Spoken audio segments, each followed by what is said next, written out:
And it looks like we're going to see the Hex Core freeze to start the Teemo inclusion, especially when you're attacking on one. Great. You're going to keep that through the rest of them back. And I think that's fine. You don't want Ezreal right out of the gate.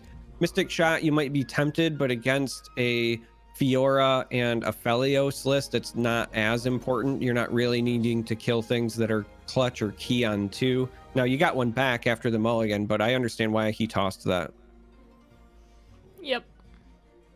So we'll see the Teemo dropped on turn 1. Most likely we'll get the attack in. And, I mean, yeah, there's no Zoe in the list, so, you know, Teemo gets a nice swing in here. Shuffle 5 puff caps into the deck. And we'll see what Wizard has to respond with this. In front of, like, the middle entrance. Yeah, those puff caps are very important. So, old Ezreal lists, for the folks who've been around for the history of Runeterra, they used to be able to basically burst down 20-0. That doesn't happen anymore. Now you rely on chip damage. You need that incidental damage. These puff caps are the way you get it done. And the more you can jam in, the better off you are. And you want to get them in and then establish these Hex Core foundries so that you can not only refill your own hand, find your targeted answers to level up your Ezreal, but eventually when there's a critical mass of puff caps in the opponent's deck, those foundries result in direct damage to your opponent. Yep, and Luden here deciding, wanting to draw a card as well as proc Ezreal one time. Could also have the ability to play the Hex Core Foundry now, as most likely the cards that I'm a Wizard draws, they could easily overdraw with a deck that's a bit slower, where Luden has a lot of discard options and also lower cost spells that he can easily get rid of in his hand, but decides to opt for the draw instead, seeing, you know, just more resources, needing more cards, wanting to level up this Teemo quickly as well. Now, one of the interesting things here to highlight is, you know, you might be saying, okay, why not develop the Hex Core now to start refilling your own hand, but also increase your chances of hitting those early mushrooms? As weird as it sounds, there's a timing issue for when you want to get them up and going. And since you've already started with 2 Teemo hits, if you can give yourself the opportunity to level Teemo before they've drawn too many puff caps, then he starts doubling and you get more value. So in the early stages of the game, as weird as it sounds, you want to put mushrooms in the deck and you don't want them to be drawn until you can usually trigger at least one double from Teemo. So Fiora coming down here with 4 mana back means a lot of opportunities to protect her. I think this is likely going to result in a dead Teemo. We could see at least one get excited tossed that way just to keep them honest. Or they could let it go and just decide to develop the Chump-Wump post-combat. Yeah, it'll be interesting to see what the decision is here. How valuable is this Teemo to Luden? I mean, there are ways to at least threaten this Fiora, but the real question is, what combat tricks does Fiora have that might be able to protect her as well as grant her a kill? And Luden thinking about skipping this block, which would mean that the Teemo gets killed, Fiora gets a proc, but then has the availability to develop this Chump-Wump, for instance. Is debating on this Mystic Shot or get excited, but we'll just let it go through. I was just about to say, the real decision there is, because you have 5 mana, you could throw the get excited, and then if they go with something like a barrier, for example, you could have answered with a Mystic Shot, which would have then taken off the barrier on the order of operations and still allow get excited to go through. I think the concern was, you know, if they have double sharp sight, that could be a bad time potentially. Yep. Now thinking about throwing the Mystic Shot down now, and instead of having to use the Get Excited and discarding a card, can use the Thermal Beam to follow up instead if there is a barrier used. So, in an ideal world, like a riposte here would be amazing for Luden. We'll draw a Mushroom, one of the 10 that were shuffled in earlier. I'm assuming there's a good chance that we see a follow-up here. I mean, at 2 mana, there's not much way to stop a Get Excited. Or a Thermo. Well, as I said before, Sharp Sight is now still potentially problematic because the touch healed it. It'd still be at 5, though. So the Fiora would still die, as it would be a 5/5, and there's 5 damage being dealt. Look at you and your math. I know. I mean, it's like I don't I'm play able to aggro or something. Count backwards of doubles from 1024 to get you the number of rounds, but I can't add to 5. How dare I? Yeah, So you the can't even Fiora- say you're fatigued. Yeah, maybe. So the Fiora does get answered, and with that outcome, you know, maybe you feel bad about letting the Teemo die because you could have potentially arrived at the exact same outcome, but being been up a Teemo, but who knows? We Yeah. can't see the other hand, and there's a lot of cards available. It's possible that there were a plethora of answers, but right now, Luden is either going to pass and bank the spell mana, or because they are kind of safe on the attack token here, Chump Wump is a very likely development. We can see the hover here now. Yeah, I was gonna say I'd be a little bit surprised if we didn't see anything. A pass here would be a-okay because there's only 2 attack going through. So there is the Aphelios here. They wanted to make sure it was safe out of the thermal beam range or a second Get Excited. Although they would have seen Luden discard a Get Excited here too, so they have an idea that there's 2 Get Exciteds gone from this list at this time, which is huge. I mean, there's 2 3-health creatures, Fiora and Aphelios, that you want to work to protect most of this game, and one of the best removals besides Thermal Beam is the Get Excited. So 2 of those now off the table means that this Aphelios could start taking this game away if there isn't a way to start, you know, throwing in more puff caps, leveling up the Ezreal, and finding a way to maybe end this game in that way. There's definitely plenty of ways to end the game with the puff cap mix and Ezreal, but there is still a time limit on those. Now, the good news on the side of Luden is you've got these 2 thermals, which are great ways to deal with an Aphelios if it does start to get big. But this is a list that can also stall out Aphelios a bit better than others because of the frostbite effects, and specifically Icevale Archer in this matchup is nice because if Aphelios ever inherits a spell shield, whether it's from invoke cards or a bastion, the Archer will frostbite through spell shield. It is a very unique interaction to the card, but it currently will not eat a spell shield. It will just frostbite the unit and the spell shield stays. And Luden hovering over the Icevale Archer to perhaps, or I guess the attack spell going through, my bad. For hovering over the Thermo Beam to potentially look at getting rid of this Aphelios, knowing that there are combat tricks in the arsenal for I'm a Wizard. It's hard to say if it would go through or not, but banking the mana isn't the worst thing either, especially for an Ezreal list.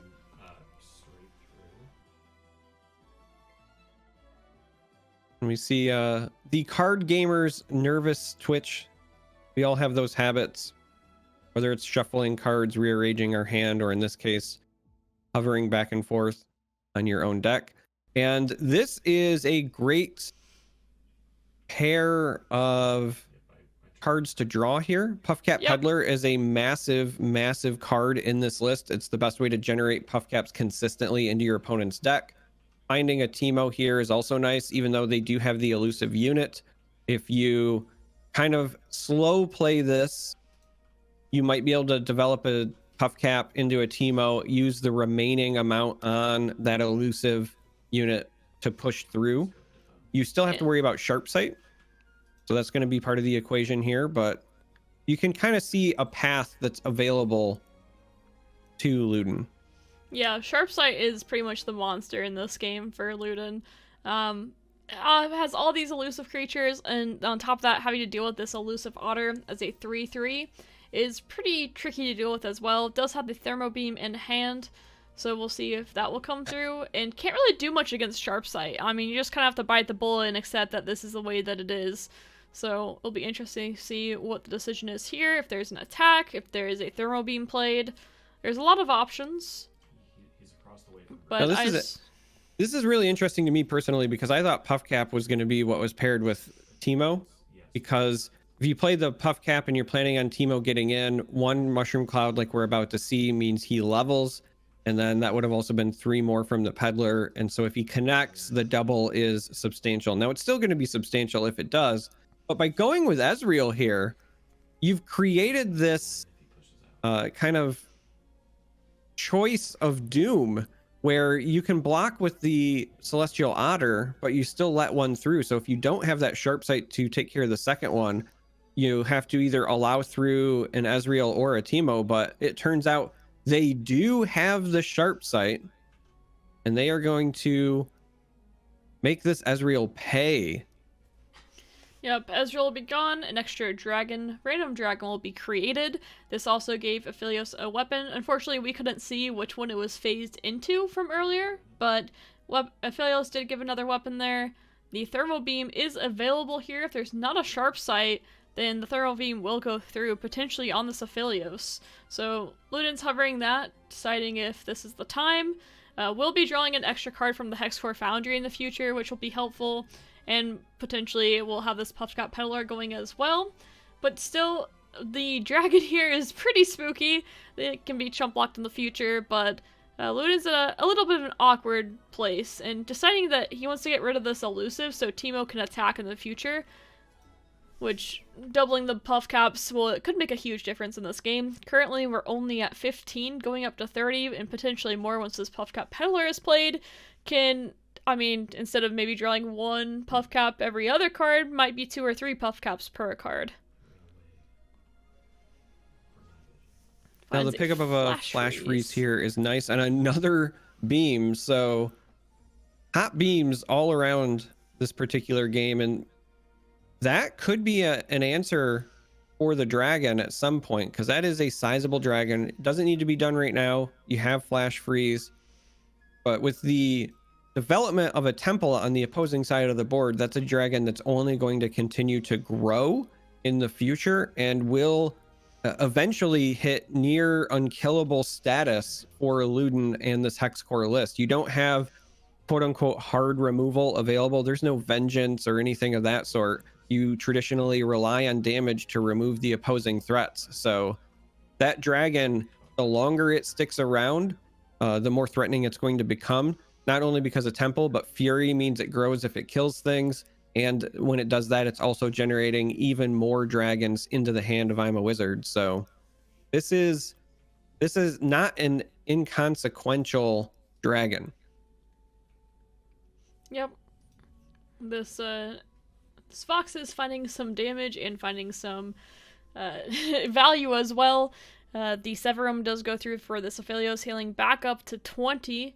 And did create another weapon as well. Unfortunately, we weren't able to see which one it was phased into, but that is also in hand and available. However, if the pass happens here, this will result in an overdraw. So it'll be interesting with this 4 mana if there will be any more resources committed, or if they will decide that this is enough. Because ideally, Luden would love to use a Thermo Beam here and get rid of this dragon or the Aphelios.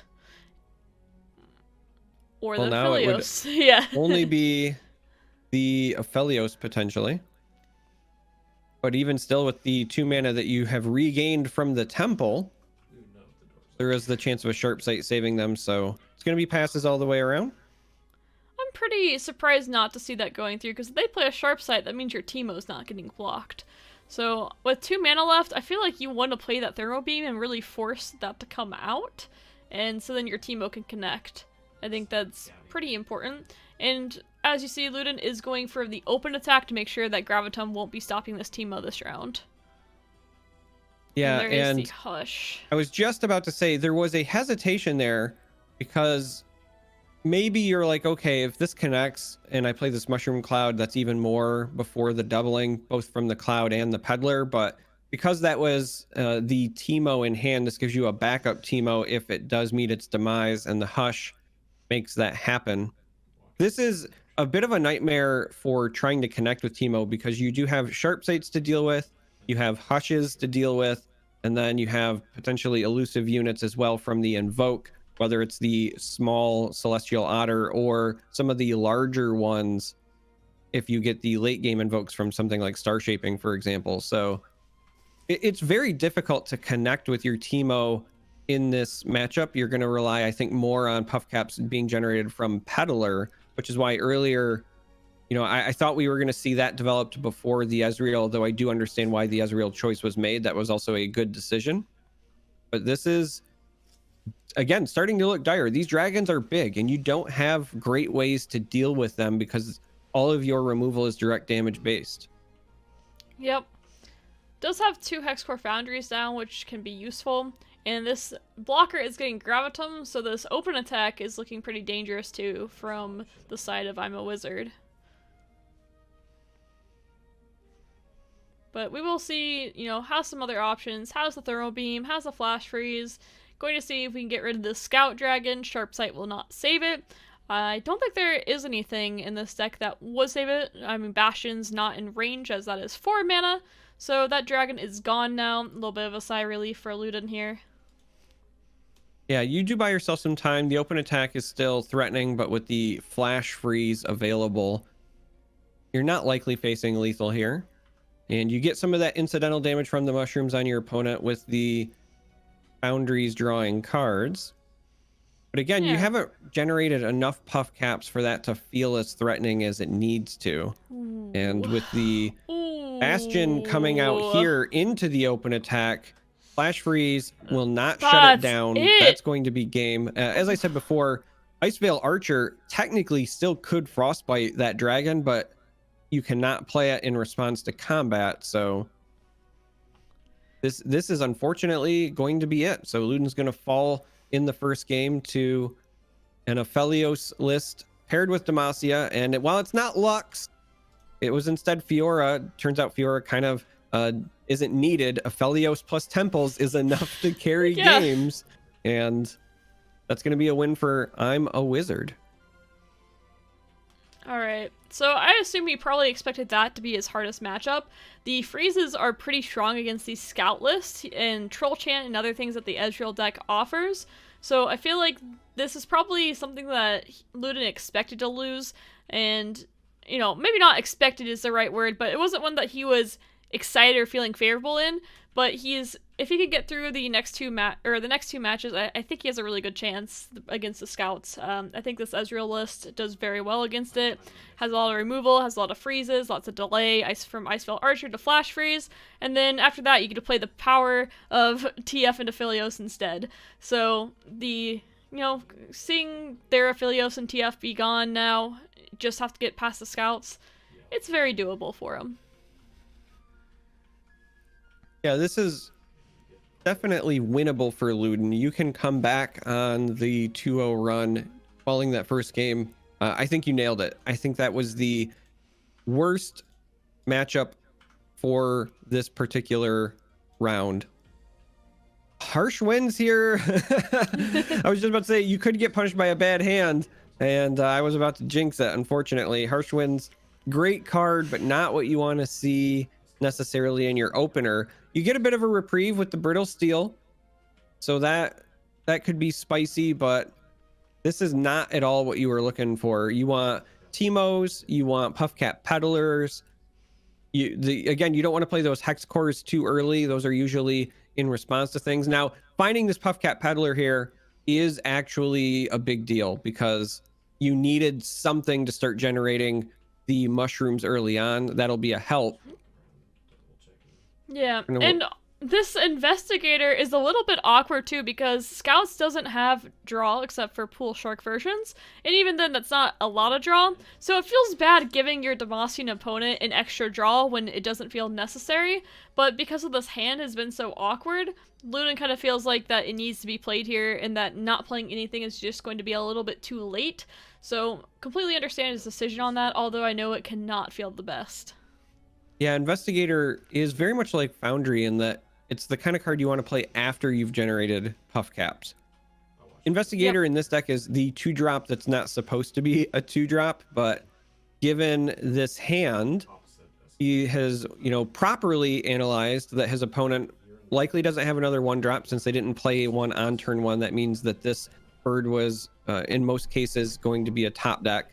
And so they're not worried about the Challenger activating, playing a 3-2 here. Not ideal. So they've delayed a turn, and that's really all you want to do with this deck. You're just trying to stall. So while letting them draw another card isn't ideal, this buys you the time that you were looking for. Yeah, then on top of that, if you can keep these 2 cards alive, with all these freezes, these scouts are going to have a hard time actually getting damage through, from the Troll Chant, to the Flash Freeze, to the Brittle Steel. I mean, it's kind of a freebie to an extent. We're next to Mantis now. And this is a fantastic attack because you're saying to your opponent, all right, give me your challenger. And if you do, I have the 1 mana for the Brittle Steel if I really want it. Yeah, It if your looks like that's opponent gonna were be the to case. Sharp Sight back on this, that is a fantastic trade for you if they're using Sharp Sight defensively. So we'll see what happens if this is a free trade, or maybe a combat trick does come. But regardless, I feel like Luden has to be a little bit in the lead with this. Yep, and I'll be behind you now. As, although it does spend 2 cards, the Hexcore Foundry makes it where that doesn't matter that much. Yeah, I was going to say, it's funny because those harsh winds, they're not what you want to see in the opener, but right now you've kind of capitalized on the fact that I'm a Wizard had a slow start themselves. Again, they drew that 1 drop a turn late, and so that also meant that they didn't have the 2 drop in the game where those harsh winds are going to be a bit more beneficial. Now we're going to wait and see. They do lock this in, decide not to do the Flash Freeze here, so they want to essentially pop this so that it becomes the Badger Bear. That way you don't have to worry about the scout portion. You can only have to deal with the Badger Bear going forward. Could potentially just pass this and set up a Hex Core here, but just because, honestly, he needs the cards even more than his opponent does right now. And I like this pass. I think setting up the Hex Core, trying to find more of your resources, knowing that you have the defensive freezes in hand, you know that you're safe letting a little bit of damage go through. It's not really worth using something like a Troll Chant when you're saving your creature, but you're not even killing the opponent's creature. The card's just more valuable than that. Yeah, and this is still not necessarily a great draw. You've got 1 Peddler, but this is not going to be enough. You need to generate mushrooms faster. You would have wanted to have found something like a Chump Wump so that you can drop those clouds in plus the Peddlers. You still haven't found any of your Teemos. Your stall tactics right now, with the exception of the 2 cards you just drew, have all been combat oriented. They're frostbite effects or that Troll Chant, and with only 1 unit on the board, and it's a unit you really don't want to risk to begin with, that becomes even more problematic. And so now you've got a bit of a decision to make here, because they are going to be setting up an open attack. They don't have enough for a Relentless Pursuit here, but they're going to be setting up an open attack that could be nightmarish. And the choice was, do you Static Shock into the Thermal, because you could have also potentially taken out the bird here, or do you just play it safe and play around Sharp Sight to make sure Misfortune dies? And they decided to play it safe. Yeah, so one of the options that I was seeing, as Charmer mentioned, the Static Shock onto the 2/1 onto the bird to kill it, and then playing it on Misfortune as well. And then you could play Thermal Beam after, and this is the idea if they don't have a combat trick such as Sharp Sight, but Luden went for about a bit of a safer route, recognizing that he has the Harsh Winds in hand right now, can deal with the Quinn, can deal with the Valor, but the Misfortune leveling up would be tricky to deal with. And there is another Misfortune, because we all know as scouts, they will always have the other Misfortune. There's really no getting rid of her, unfortunately. Chump Wump being hovered here just as another unit, could be paired with a Troll Chant. And these Quinn of Valor and Misfortune just having these scouts and this extra damage, though, is pretty brutal. Even more so when, even if the Quinn attacks and it's not going to die, because the Chump Wump will be pulled by the 2/1 instead. So, doesn't feel good at all for Luden. No, it doesn't. I'm a Wizard having a second Misfortune is giving Luden his own misfortune of having to deal with the second Misfortune. Very much so. How many misfortunes can I fit into a sentence? I wonder. So still trying to decide, is it Harsh Winds, is it Chump Wump here? What is the answer? I like the Chump Wump personally with the Troll Chant. I think that relying on the Harsh Winds too much, I think it can burn you a bit too easily. Yeah, I think the reason that you really want to get the Chump Wump down is that, and this is going to sound weird, but even if you Harsh Winds the scouts, you have to kill them. There's no reason that they can't just attack with a 0 power scout to give you additional triggers for the misfortune. And by doing this, in theory, you would have had enough blockers to potentially trade with that Quinn. Now, obviously, that's not how it worked out, but I feel like the Chump Wump was still the best path to trying to survive this. You also, again, you need to generate mushrooms. And so by playing the Chump Wump, even if it's not going to be this turn, you're opening yourself up to getting those clouds out for future turns so that you can start getting that chip damage in. I'm a Wizard still at 20. And yes, you've played some targeted effects, but by the time Ezreal comes down, as I was mentioning before, this is not the Ezreal of old where you resolve Ezreal and then you just automatically win. You really do need to get your opponent down to that 10 to 12 health range so that Ezreal has the opportunity to finish them off. But this is a brutal development. Not only did they have the sharp sight to trade with the peddler, but a Ranger's resolve means that they are going to keep multiple units alive. And because they get the attack token back, they're going to swing again. And I don't know how Luden survives this. Survives at 1. Survives at 1, but I mean the long-term effects here are nightmarish. You don't have ways to heal with this list, and with a misfortune on the board, just attacking will lock in your demise. So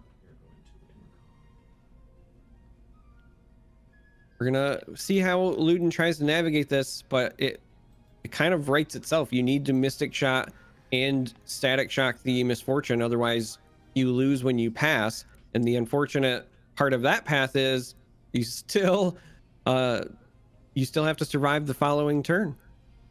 Yeah. It's just over, unfortunately, for Luden here. I assume Relentless Pursuit might be coming in. Opponent's preemptively GGing, which not the best tournament etiquette. You know, don't GG till game's over. And well, there's the Make It Rain. You can when you have the third misfortune in hand. Apparently, 3 is the magic number of misfortunes, and that's going to be it for Luden. That was 2 attempts at taking a victory with that Hex Core deck.